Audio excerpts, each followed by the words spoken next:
Hi, I'm Bill with Crash Course Travel. About 14 months ago, I did a video where I admitted that I had purchased a Scotty travel vest and gave you my initial thoughts after the first year of use. Since then, I've been on over a dozen international flights and stayed in 40+ hotels across the world. So I figured it's probably time to provide you an update. In this video, I'll give you my honest take on the vest and how my thoughts have changed over the past year. First off, am I still using it? Absolutely. I love how easy it makes getting through security. Being able to place everything in the bin all together at once is genuinely convenient.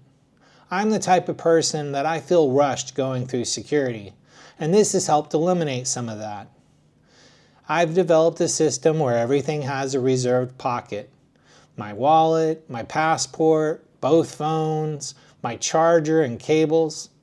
The vest even has a spot that's specifically designed for your earbuds, and I use it for exactly that. I feel like that's a confirmation of good design. But being able to tap the vest and know that everything's there is very reassuring.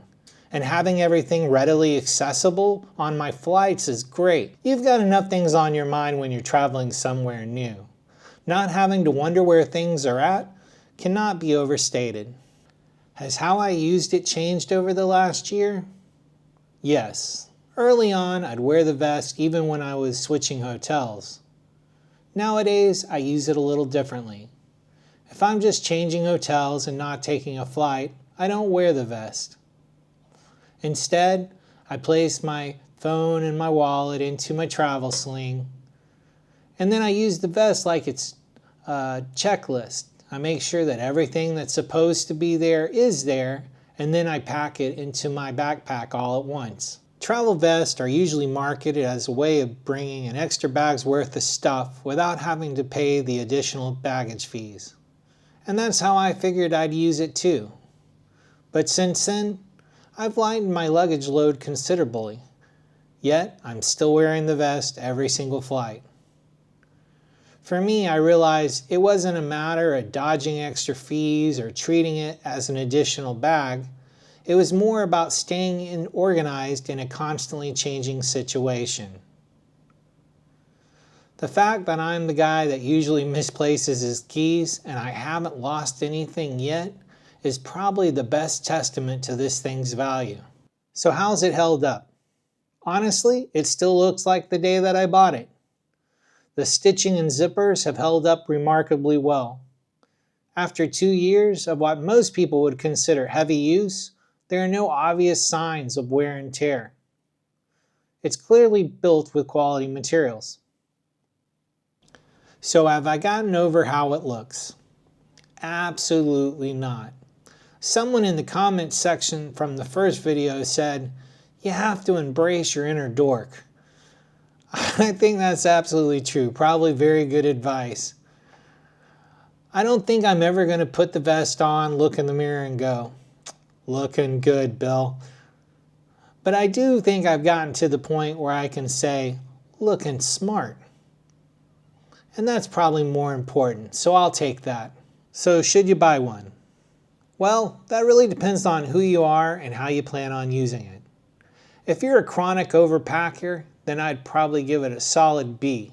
It definitely gives you a lot of options as far as how you pack. And it could certainly repay for itself if you've ever been hit with baggage fees for being overweight. Now, if you're like myself and you're chronically feeling rushed and you misplace basically everything, well, then I'd give it an A+. Dorky or not, it's a great way to stay organized while you travel. If you want to see how all this started, I'll leave a link to the original review in the description below. And if you've got any good travel hacks that you'd like to share, drop them in the comments. I'm always looking at new ways to refine my setup. Thanks for watching, I appreciate it. And until next time, farewell. Whoa, what kind of operation are we running here? You can't just let him leave yet. You need to tell him about CrashCourseHotels.com. the website that's built for the other YouTube channel, you know, the one with 50 plus hotel reviews already. We're adding one every Tuesday. They should probably know about that. Maybe they would want to subscribe over there. Go to the website, search for hotels by location or hotel brand. Maybe read one of those articles that you're writing. I don't know, something like that. Probably not.